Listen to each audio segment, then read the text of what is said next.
Thank you, Michael, and thanks for having me, and thanks for all of the participants on the webinar. I think it's wonderful what you do.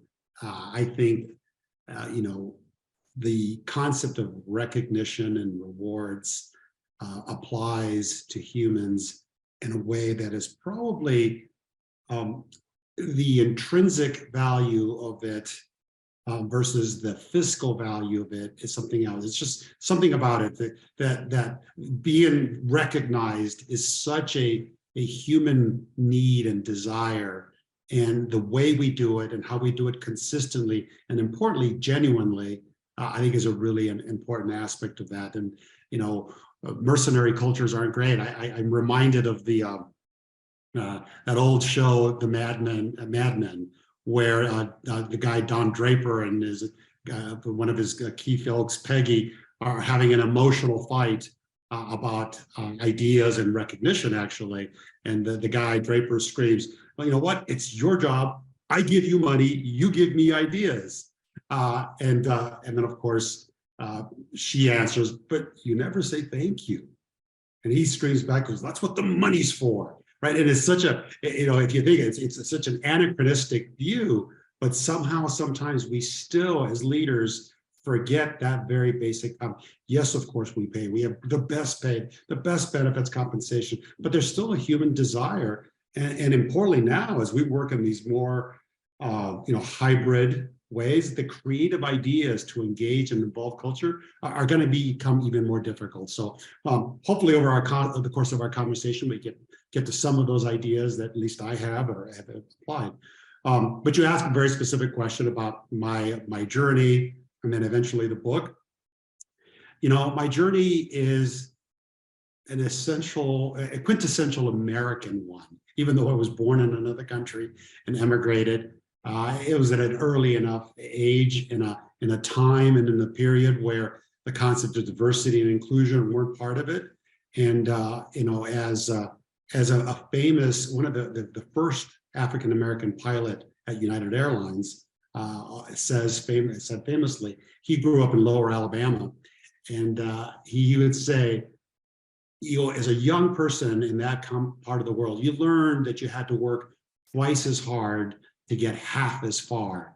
And I always found that to be a bit of a rallying cry for me in this space, because as I reflect on my background, it was probably true. And for so many people that weren't, from this country originally. And so all my life, I've learned from my heritage, from the people around me and people along the way, that work, genuine collaboration, connecting with humans, and taking the responsibility for your actions, and even sometimes for other people's actions. It's part of my heritage and my upbringing, and very important to me for two reasons. Because over time, these are dormant or latent values that are created by us.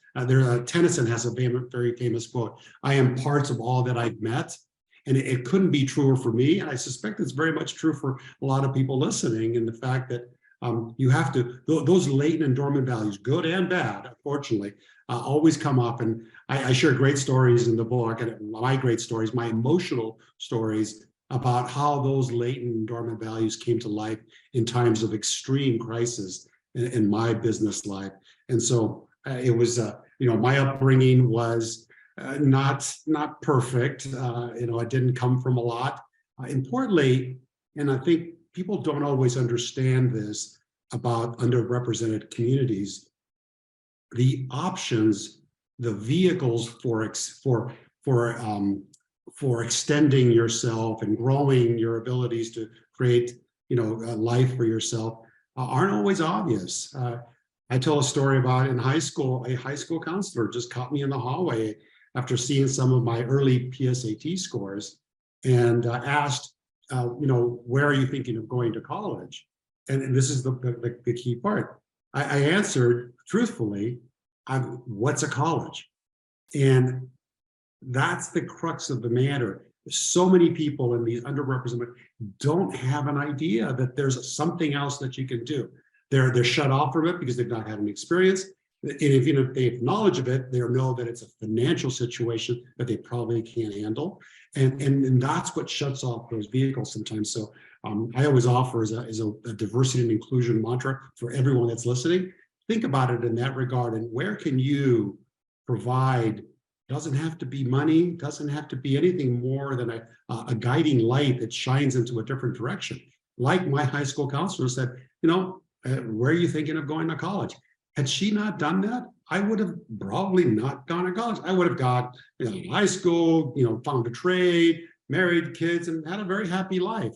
But instead, here I am talking to all of you about this incredible journey, which leads me to the second question of yours. So why did I write this book? I had no interest, zero interest in ever doing something like this. It felt, I don't know, it felt sort of almost narcissistic to me. This kind of, let me reflect on my great abilities and let me tell you my memoirs and my history and all the great things. And so what changed for me is really, it happened during COVID. We had a little more time because, you know, things shut down for a few months. And I was engaged in some really meaningful work with the federal government on what ended up becoming the CARES Act. And I was interacting with the absolute 1% of all business and political leaders every day, hours a day, debating this issue.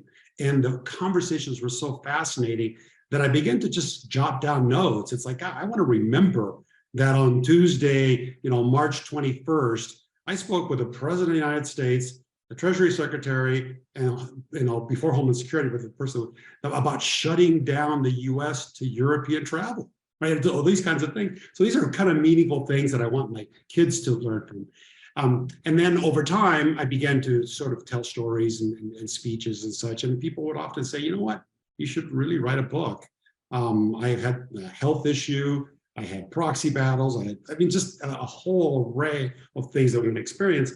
But more importantly, because of COVID, and you talked a little bit about the fun that you had on your flight back to Australia, the people that work in this industry really have a strong sense of pride and professionalism and really do want to take care of you as best as possible. We sometimes make it hard for them.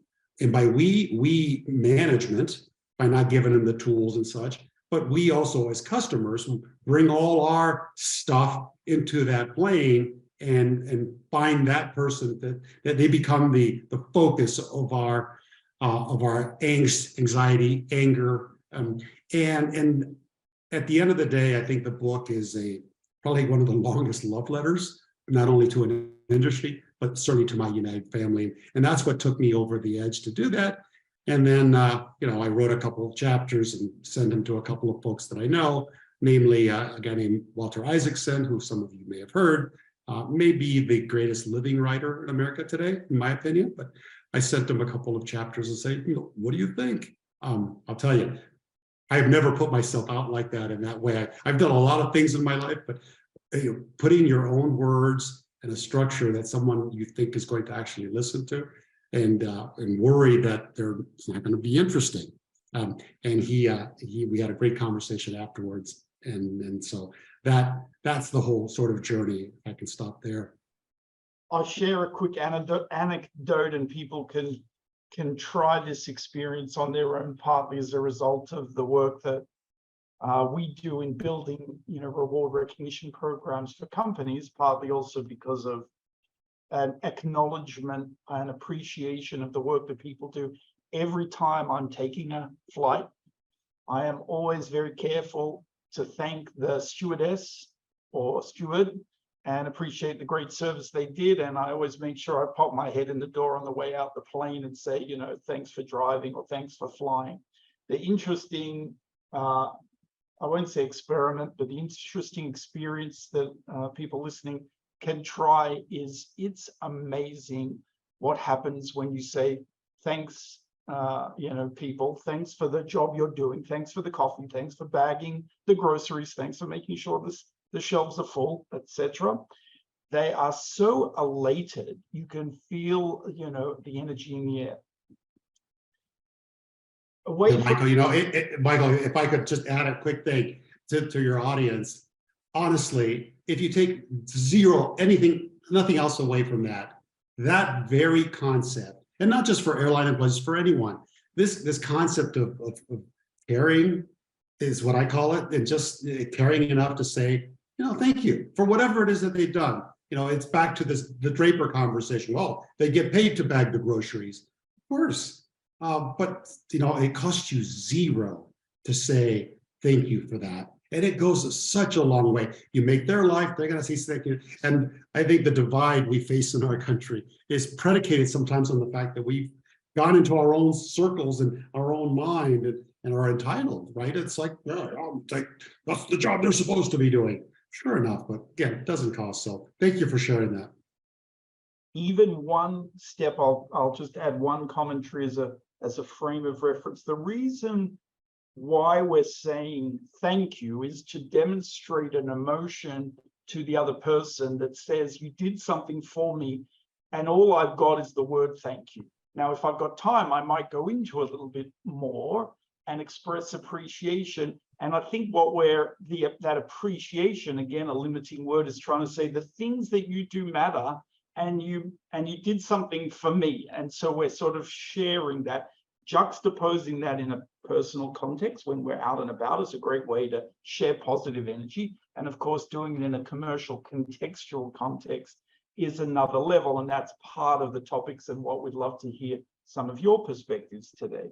Why, when you came to United, I'm assuming you were on the board, and at some point the position came up. You could tell us a little bit about that story of how that emerged. It's a pretty significant and consequential position, and certainly a great testimony to your skills and who you are, that they put the trust of this massive operation in your hands. And then from there, maybe you can share a little bit about what you saw and why you then decided that that the people were the element, given all of the aspects of operating a complex asset heavy operation. Why was it the people? So yeah, I'm going to try, if you don't mind. I'm always conscious of the listeners and what they're trying to get, and I love my personal stories, and I love sharing them, of course, of how I came to the job. And while they're good stories, I want to increasingly focus on the second part of what I determined, just because I just think that's, we only have an hour together, and I'm so honored and humbled that all of you would show up and listen to this. I came to the job because the person before me fundamentally didn't like people, and which is tough in our industry, and was an incredibly intelligent person. And the combination of and we can talk about effective listening next. Any concept that was presented to him, he felt smarter about it and was quick to point out to you why your question, why your premise, why your suggestion, why your idea, why your thought wasn't in fact inaccurate or incorrect, and how you should be thinking about it differently. And we all know that listening isn't about throwing it back in their face about how they're wrong, but actually accepting the information, because perception is reality to a degree. To your question of how I got started on this listening tour, I spoke a little bit about my upbringing and my heritage, and I had a grandmother, a maternal grandmother, who I lived with the first 8 years of my life, south of the border. My mom had come to the United States before me, and she was a single mother. So I grew up with my grandmother, and this was one of the most incredible humans, incredibly hardworking, incredibly loyal, principled, honest. I mean, this is like there was not a single bone in her body that would harm another person. And so in those formative years, I learned these latent values about how she interacted with people. She would never blame anyone or blame anything. She just, we got on a bus, we got on a train, we walked down a dusty trail, went to our next location, and that's who she was. And so I share that because, again, it's a formative structure for who I am today. When I got to United, even though I was on the board and I saw a lot of things beneath the surface, it's an interesting new phenomenon when now you're the boss and you tend to see something in a different light. So as I began to tour around, just making the rounds to our vast network, people were delighted to have a different person. The fact that I was there and they were elated about me, it wasn't about me. It's just they wanted someone else. I wrote an initial note that took out all the corporate pablum, and I wrote a very heartfelt note about, we're going to do this differently. I really want to hear and listen from you. And, and it was just a very different note. That immediately set the tone where, okay, this doesn't sound like the normal, here's this person, here's what he's done, and then some quick note that says, and we're going to grow together, something that they importantly have heard so many times before. But the nuance, and to your question, as I traveled around, while there was warmth and laughter and selfies and that sort of activity, something about my upbringing and my instincts told me that there was something amiss. And it was just nuance. It was somebody hanging on just a little longer, just holding a gaze or a handshake, or taking pictures. There's just this look of not desperation, but of a cry for help. And I can't explain it to you. I just could tell that as soon as I would notice it and say, oh, Michael, how long have you been here? I would say, and they would kind of look around to see if anybody was listening. You could tell that they had something to say. And so the listening tour aspect of my initial thing was being asked on camera, live in front of all our investors and all the world. It was my first earnings call. So everybody literally everybody in the industry is dialed in. Here's a new guy, doesn't come from this industry. Let's see what he's got to say. And when I asked the question, it was like, so literally, the hell are you going to do, right? It was very brusque in that way. And I answered in a way that not many people answer. I said, you know what? I don't know. It's like the silence. It's like, see, this guy's worthless. And it wasn't, I don't know, I don't know, but I am going to spend some time really finding out. I have plenty of information from you, the financial community. I have plenty of information from our customers. I have plenty of information from all the smart people inside our company and consultants that we've hired to tell us, because the place was broken, completely broken. I mean, for all of you that flew United and between 2010 and 2015, 2016, you'll remember the times that were horrid. I'm going to go take some time and listen to the people that run this business every day and let them tell me tell me more about what I have to say. And when I get through with that, I'm going to take all of this smart information and combine it together, and we're going to form a plan that we can all get behind. That was the genesis for that listening tour. As you might expect, the response from that community is like, what does that mean? And it's like, how much is that going to cost? How long is that going to take? I said, you know what? Give me 60 to 90 days and let me go figure this out. And so that was the first big bombshell that hit, because the press that followed, guy seems like a nice guy, but when will United hire someone that actually knows something about the airline industry and doesn't have to go ask people, right? All of that things. So conviction about your principles and values is important, because the stuff that rolled out afterwards. But you know how I got through it? I went out and listened to folks, and the process of doing that and connecting with this massive 100,000 person organization at the level where they work, where they operate, and that way was a really meaningful situation. And that's what prompted me to do it. Those nuanced sort of cries for help, if you will. So the first phase in your mind was an information gathering exercise and an ability to connect to the front line. Is that a fair summation reflection? Yeah. As many may on this call be, wondering about, is did you encourage and inspire that principle and approach to be repeated at layers through the organization, and that it became a sort of organizational wide mantra? Or not that you didn't want to prevent it happening, but you wanted, as the chief operating officer, to hear information that would then inspire strategy development? Where did it begin and end as it pertains to the principles and approach of listening, and how would you, advise people to think about that listening in within the construct of their organizations? So there's a whole range of questions there and thoughts. And let me start with, I wish I was smart enough to have choreographed this entire chapter of the United Turnaround ahead of time. I'm going to do this, and then we're going to do that, and then we're going to build these things, and then everybody's going to catch on, and I'm going to write a book 8 years later, and we're going to talk about this. We're going to have great success, right? It, as all of us, it doesn't happen that way. Instincts, backdrop, observation is at such a critical point. So what, it's a concept of, I talk about something called proof, not promise, is one thing, but more importantly is this art of listening has to be such a genuine one. And so you can be very ineffective, right?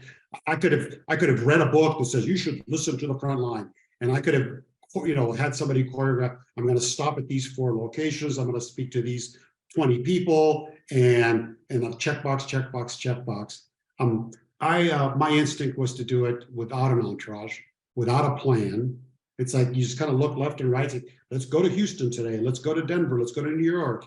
And what are we going to do there? It's like, I'm going to come off the plane and I'm going to start talking to people, and I'm going to let the day flow wherever they take me. It led me to places. I talked to one person. They took me to the rest area where all the persons like them exist, and we had a broader conversation.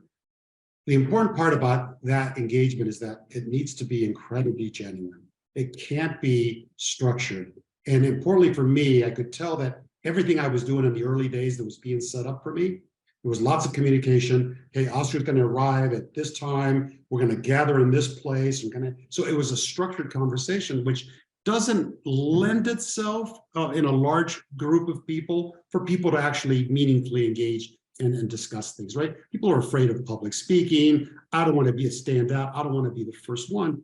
So I really felt that the one-on-one thing, I had learned that in my previous job when I was at the railroad and dealing with a lot of our union folks. But if I could, to your question about, did you do this and hope that others would do it? Yes. But what I learned in the doing part was you can do it very ineffectively. You can't just tell your senior leadership, right, get out there and listen to people, because it's going to have people are built differently. I am built for, I think, really genuine and effective listening. I don't mind finding one person and having a private conversation about, hi, Michael, how are you? How long have you been here? Tell me about your family. Tell me where you came from. There's a lanyard that has a football name on, a football team name, whatever. There's always something about someone that you can engage with personally. As we all know, when somebody approaches you and takes what seems to be a genuine personal interest, the level of trust begins to build. It's like, and I'm not looking around for the next person or wandering around, or there's an entourage of people taking pictures. Oh, look at Oscar talking to someone.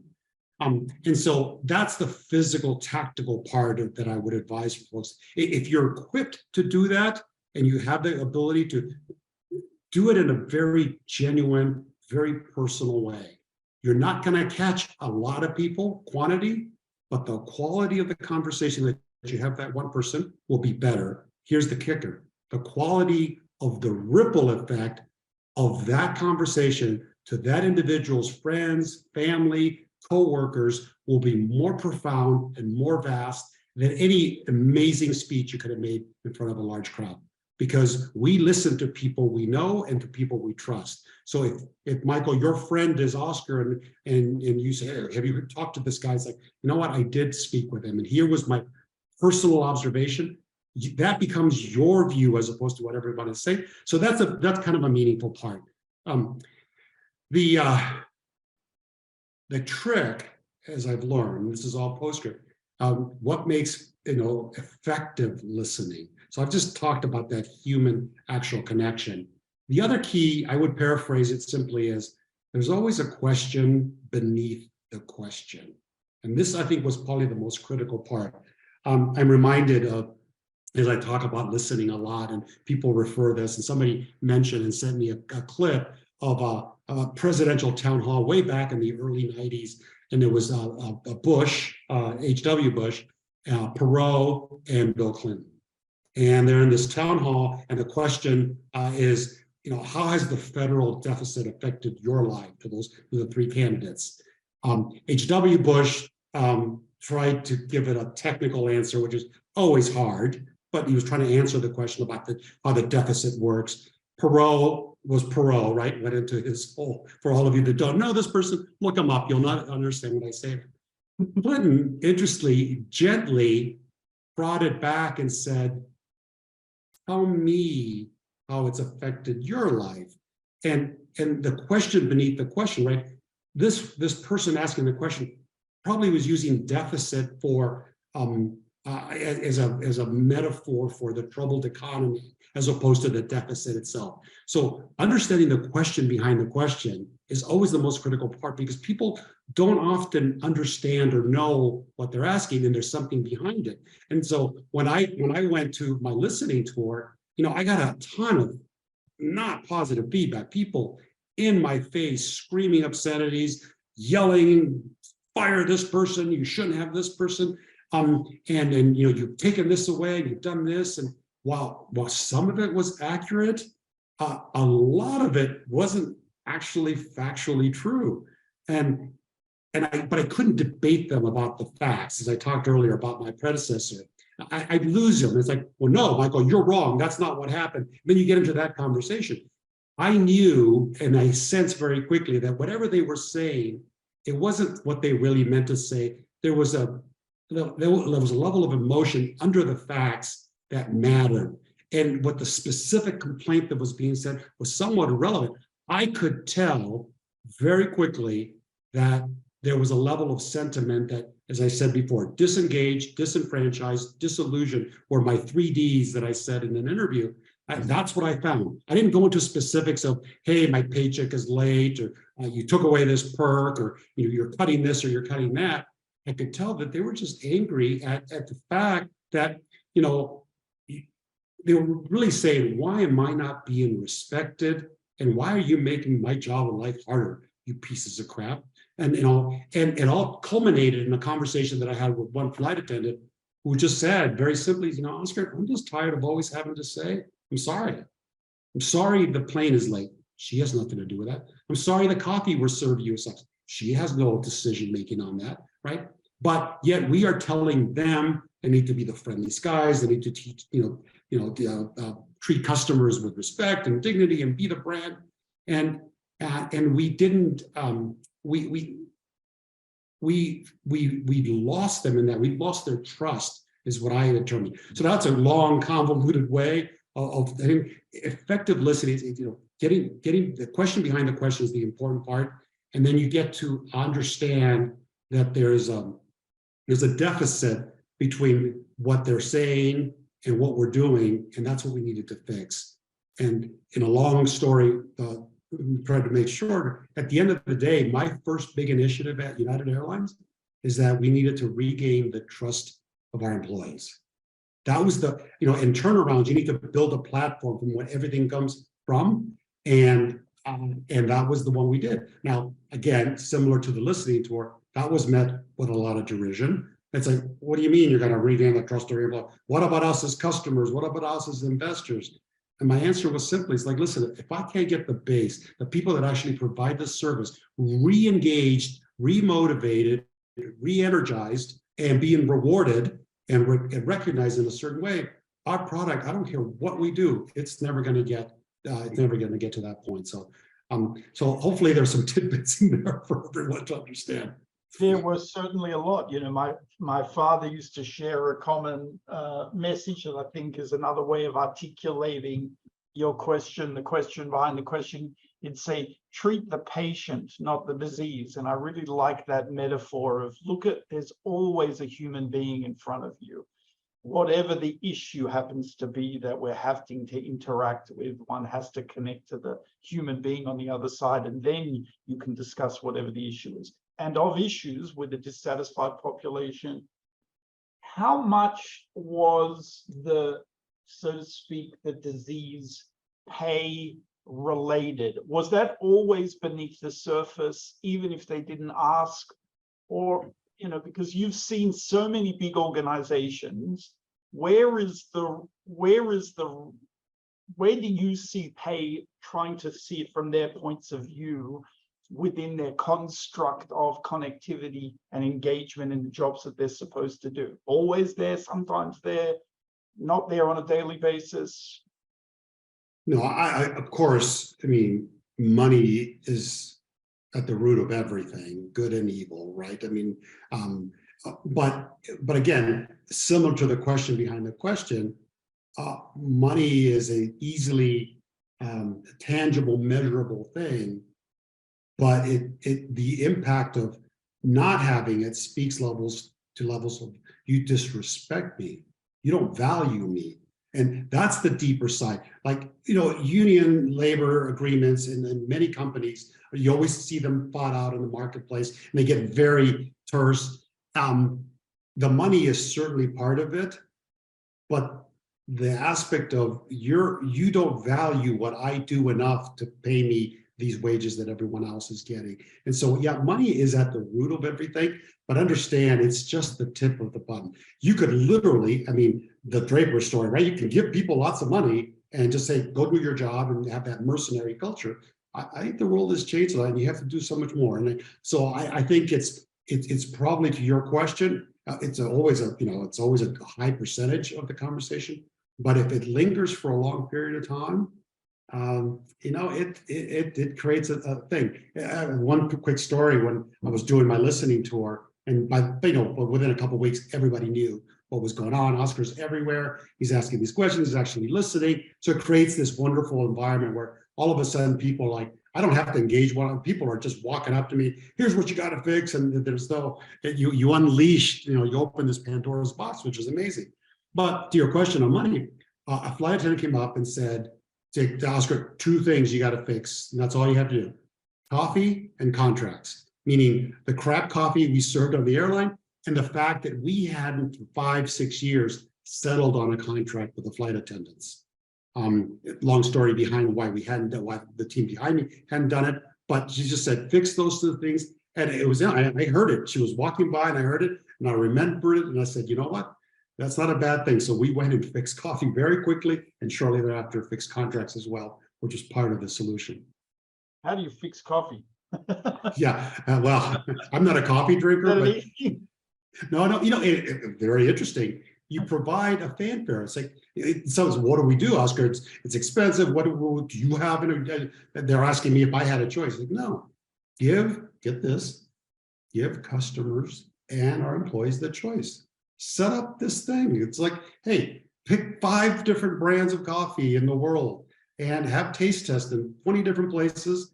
And then you market it as that we heard you, customers and everyone. We're going to give you choice, and you needed a brand associated with it, just so that it wasn't like, Levy/Munoz coffee that just got created. It was, it wasn't a generic. Give a brand to it, do the big marketing, and that's exactly what they did. They had these little things there, and then we rolled out this coffee, and it's the Illy brand from Italy, so it's got that brand posture. But more importantly, I'm not a coffee drinker, but I am certain that the coffee quality and taste is maybe slightly better than what we had. But everyone's, you heard me and you did something about it. I call that proof, not promise. It's like, we're going to fix those things, and we did. And so that's how you fix coffee. All right. So with the listening, and that's sort of the segue, with a lot of the listening that was, being done, you then had to work out how to turn that around into demonstrable change in ways in which the population that you were talking to was seeing and connecting with the fact that you weren't just doing lip service. And certainly that comes with challenges, because you can't fix everything. You can't fix everything simultaneously.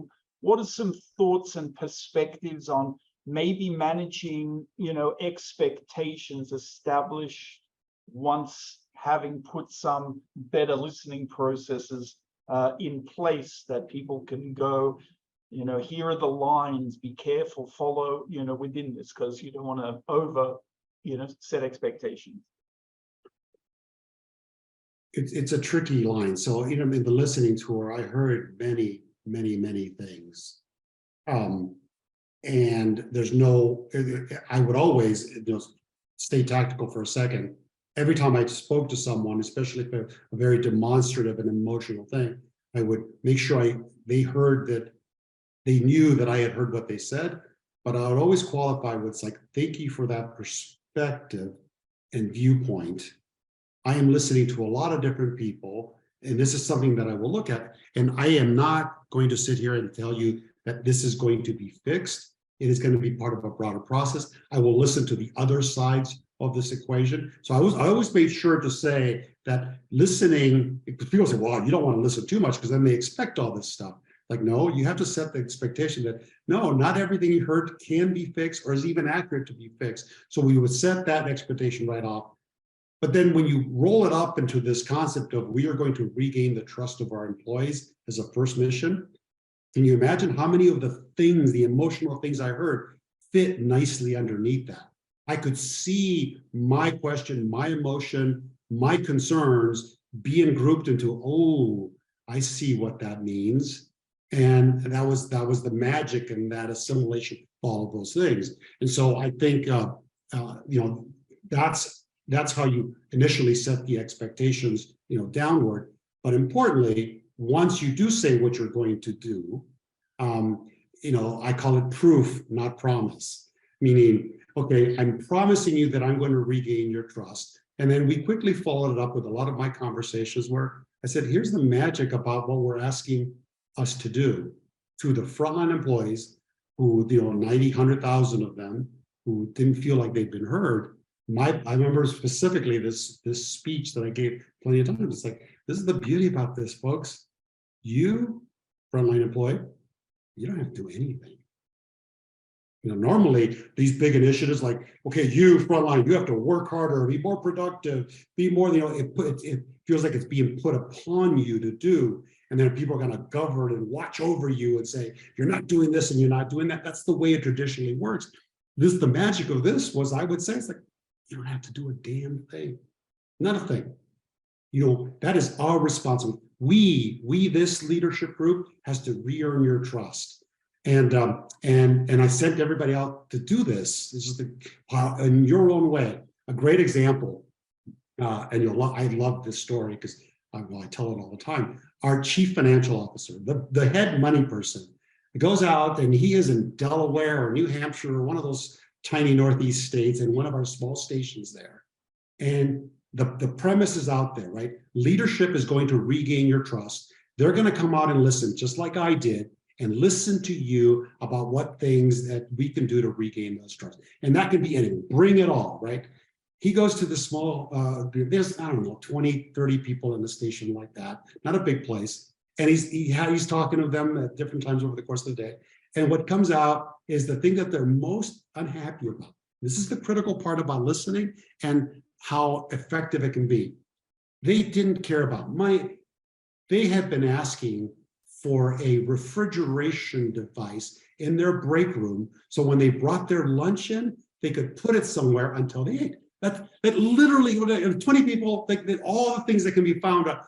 They were just the disrespect to our conversation earlier about somebody saying, yeah, sure, we'll find something, and never getting something about that. And so these are people that don't make a lot of money. I want to bring my lunch. I don't want to buy it at the airport. And so Jerry, our CFO, left the building, went to the nearest whatever store, bought a small refrigerator on his own money, brought it back, plugged it in, right? And so whenever asked, to senior leaders, how do you do that? I would tell them that story. It's like, whatever it is, find out what they need. Some things you can't fix, some things you can't. But that's the process of proving not the promise, not just doing that. So, that's how we went about that process to some degree. Did you need to establish some sort of procedural sort of mechanisms of bringing the information back in, or it was highly tactical and some autonomy was given to those that were participating in this initiative to whatever, go and buy the fridge if that's what, if, you know, obviously an easy thing that we could have thought about. Or did you, you know, did you have to also do some things that sort of scale to create the feedback loops at the size that you guys were operating and the visibility that you were creating with that? You know, you remind me of this issue and the individual. So yes, right. In a large organization, this initiative, we're going to regain the trust. Everybody wants to measure it. And how many times have we gotten? So how do we get the ideas back? How do we uniformly sort of provide? And of course, a large organization immediately goes into that mode. We assigned an individual, Nathan Lopp, I remember this, to be the chief sort of trust officer or some title of that nature, where he was assigned with getting on exactly what you just said. I don't know how long that organization or that group or that concept lasted. We didn't, you know, we didn't begin to monitor. You could begin to tell the way our operations improved, our customer satisfaction improved, the service we took on employee satisfaction. There was enough people, right? The tone at the top. And the stuff we had done initially, the storytelling became, you know, it just became, this is the beauty about showing respect for people, right? It doesn't take a lot. It takes a refrigerator for $100. It takes nothing more than getting behind underneath the question and understanding that, you know, no one of any level has ever visited this place or visited this part of the airport. And here you are. And so there was not, I mean, there was, of course, some tangible things that we needed to work. We needed to fix contracts and coffee. And honestly, I asked initially, what are the top 10 dumbest things we've done as a company over the last couple of years? And I got that list, and it's like 5 of them, literally with a stroke of a pen or a nod of the head, we could fix. An example, we had taken the styrofoam cups away from the coffee machines at headquarters and everywhere in the system. It's a cost thing. You would think if you want to cut costs, you would cut the coffee machine, right? That's probably the styrofoam cups. It's just, think about the dumb, if you're just a regular person in the world, it's like, oh wait, let me get this right. You want to save cost and you're taking my styrofoam cup away, which is probably a fraction of a penny. And you know, it's just a stupid thing. I always use that example because it was just tough. So we went after those top 10 dumbest things very quickly. And the organization that was meant to sort of moderate this, I don't even, it just disassembled to some degree, because the culture, the expectation that was placed upon leaders, but more importantly, that the empowered organization underneath began to feel, I can ask things, I can say things, I can tell you, manager, what's not working. That empowerment and that release to be able to voice their opinions became the currency of the day. And all of a sudden, supervisors and managers are looking around, hey, how do I deal with all of this stuff? It's like, well, start with listening to your employees. And so that's how we created that environment. So unfortunately, we didn't have a structure or a discipline necessarily, but it worked because of the human element that we sort of unleashed. Because people were hearing that you were listening and then demonstrating the best that you could to try and make changes where you reasonably could. Is that? That's a wonderful way of summarizing. How did they know? How did they experience the process change on an individual level? The folks at the place that needed the refrigerator, the appearance of the styrofoam cups. Was there a lot of internal playback to sort of broadcast and amplify the changes where they could be made and the balancing of that? Is that almost as important, particularly as you scale, or it was all individual touch points, or as many? It's funny, dating back, I am not prone to, again, I am a big proof, not promise person. If you talk to employees that were there during my tenure, I am 100% confident that Oscar never promised something he didn't deliver. The street, customers, employees, because we always followed through. And so I'm also not a person that lets the proof show its merit, not, hey, did you see what I did? I mean, politicians do that, right? Every time they go to re-elected, they go that long litany of things that how I improved the economy, how I improved this. And people are usually looking, it's like, I don't quite remember it that way necessarily. So I'm not inclined. It was too many stuff going on. It's like, let this trust thing build itself out. The proof is in the pudding. The top 10 dumbest things were tangible things. So I use that kind of as an example of things. It's like, hey, these are silly things. We're getting rid of them real quickly. And what begins to develop, right, is this level of trust and this level of connectivity, human connectivity with stuff. It's like, oh, hey, and people just naturally felt better. So there was no need to amplify this, because I don't know, it just feels like if you have to like rub it in people's faces, oh, this is the good stuff I've done. People are resistant. Let them figure it out. Let them communicate. What I found in the mechanism of United, because it's a very distributed workforce, right? These 100,000 people aren't in a factory floor where you can see them. They're everywhere. And so the power of their internal communication was infinitely more. And that's how word got around. It's like, yeah, hey, I don't think we have to do that anymore. I think Oscar fixed that, right? And it was all attributed to me. It wasn't me. Really good, smart people went and made all this stuff happen. You know, styrofoam cups. I mean, I think we may have taken a picture of the unloading of styrofoam cups at the back dock of our headquarters building. I don't think we ever did anything with it. So somebody thought it was a great idea, to your point, to do that. We didn't feel the need to do that. The energy, we created what I call a new spirit of United, kind of organically, with a lot of that banter, which, again, for all of you listening, I know that's not always possible. And I know you have to put structure in place. But again, I'm telling you my story because that's the way it worked for us. Be aware that structure and discipline and rigor and mechanism and metrics, all of that stuff, they're important in certain areas. But back to your concept, Michael, of treat the patient, not the disease. So understand that it's like, you know, making these patients feel better about the treatment that they're getting in that example made a good sense.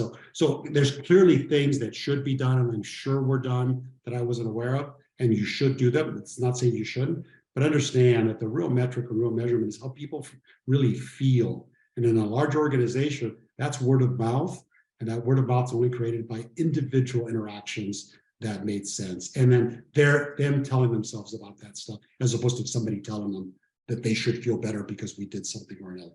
But that was my approach at the time. So I had a really insightful conversation, maybe sort of 5-7 years ago, with a gentleman from Deloitte, very experienced, and he said, "You know, Michael, you're really in a very interesting space. What you're doing, the services you're providing." I said, "Great. Well, how so?" And he said, "Well, you know, in the sort of 60s and 70s, et cetera, America, US economy was a massive manufacturer of goods. You know, we made things and we built things, et cetera. But over the period of time, coming now into, you know, sort of contemporary times, we don't manufacture and make things, we deliver services." And I said, "Well, yes, you know, I can see that. That's what we see in the paper."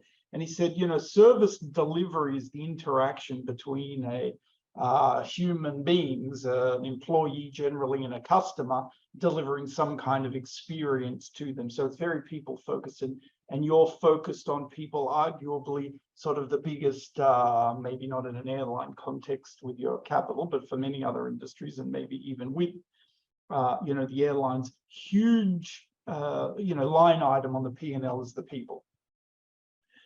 Given what you've experienced, if we had a group of CEOs that are sitting listening to you now, you know, as part of this call, would you advise them to think more about this question and strategy, given that they may be looking at P&Ls where the, you know, human, you know, cost is the most significant component of the P&L? That you really need to take this seriously. There's so much more that your people can potentially bring, give, deliver in service type industries and economies, and you're not you're avoiding it, or whatever the perspective is. What would you sort of share, from your experiences along that? Yeah, so I'm reading that kind of thoughts on best practices about how to, if this resonates with you, and if some people say, you know what, that's not me. If you put me out there listening like Oscar did, I wouldn't do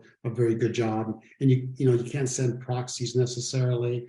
And so what are effective ways? Because active listening is not enough, and it's tough to do.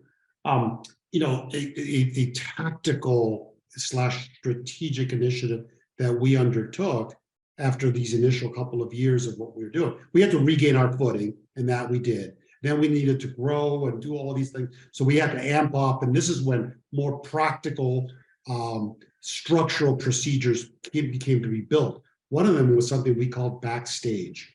We called it backstage because it's kind of your entree into not the front stage, but what goes on behind the curtain. And so we made it a promise. We built a building in Chicago. This was incredible. It was meant to set up that if you were invited and you came, you would feel very special. The whole aspect of that was hospitality, friendly treatment. And the people we brought over the course of a year was every one of our 26,000 flight attendants. We had curriculum classes, what they taught by themselves. We had a stage where we spoke. We had our product offerings. We had technology aspects. We had beauty, makeup, hair things. We had food. We had bands. We had a whole structure. When you were invited to this, what you experienced is what we want our customers to experience. We never said that, but this is how it feels to be treated well. And so we had this event that took, 40, how do you get 26,000 people, 700 to 900 people at a time into a room over the course of the year repeatedly? And we had all the leadership speak in a more personal way. So the whole experience was meant to make them feel special and what it feels to be made to feel special. And that's what we're asking. Importantly, as part of that process, it was one massive listening engagement aspect. Every one of those classes, every one of those curriculums, everybody that was teaching was taught to ask the question. So this is what we think. What do you think? Right? And the engagement and the backdrop that we got from that. So it was involved. It did have some costs, certainly, because we had to take people out of service but that, something like that could be really worthwhile. You talk about a services organization, and I know Deloitte and all the other ones, they have all these strategic retreats where they bring all these people in, and they have 2 or 3 days, and there's a lot of presentations and all that. It's not active engagement. So the thought there for somebody would be, how do you create an environment where they're actually engaged? And by the way, at those meetings that we had, I would stand after the evening's event was over, I would stand there, and this is not an exaggeration, for a couple of hours to take pictures. There was a backdrop and people would get in line. People wanted to come by and say thank you and all that. And almost every single one of the conversations, somebody had something to say. Oscar, this is broken, this is fixed. And there was always somebody by my side taking all their issues down so that we could get through the line. And so there's a lot, that's just an idea of how to do this at scale and how to do this if you personally, aren't inclined or can do that. Active engagement.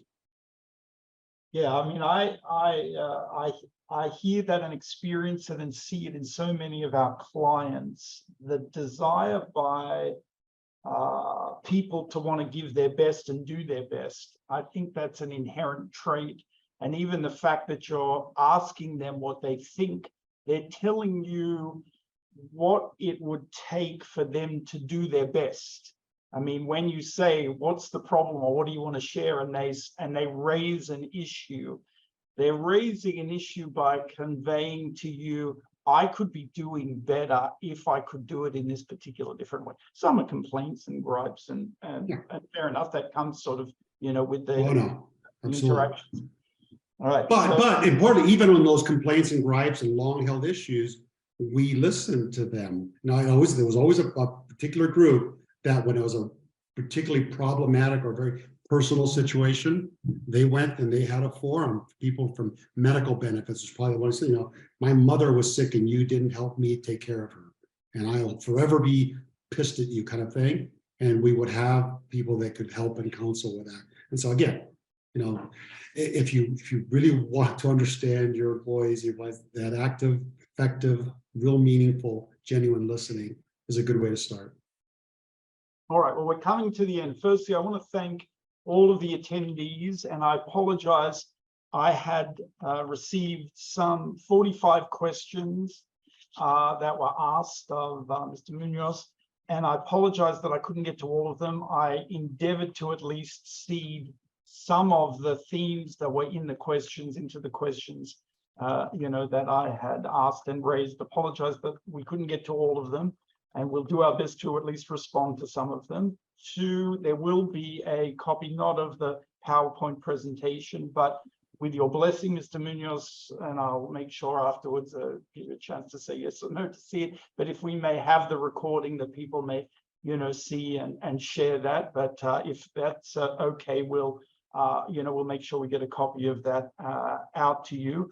We'll also be following up with a link to collect address information so that we can get a copy of the book out to you guys in the next sort of 2-3 weeks, etc. I think we've just received them recently, so they'll go out fairly quickly. And I think on behalf of everybody here, it's great to have somebody like you on the planet and doing the great things that you're doing, and that you are willing to spend an hour of time, in your busy schedule, I'm sure, to share some of your, knowledge and expertise with us all today. It was very kind of you to do that. Yeah, it was my honor, and I'm humbled that you asked. And the questions that were submitted were great questions. I hope it's another forum at some point in time or whatever, but I will keep all those questions in mind as I think through things and weave some of that, as Michael did, in my future conversations with whatever forum I'm at, because many of them were very meaningful and very thoughtful. So keep asking those questions to your own organization, to the people you support and help, because I think that'll make people see the light to some degree. So thank you for having me again. Appreciate it. Great. And for everybody that joined and attend, we'll get some information out for the next webinar. There should be one either in late July or early August. Thanks for everybody attending today, and have a great rest of the day and rest of the week.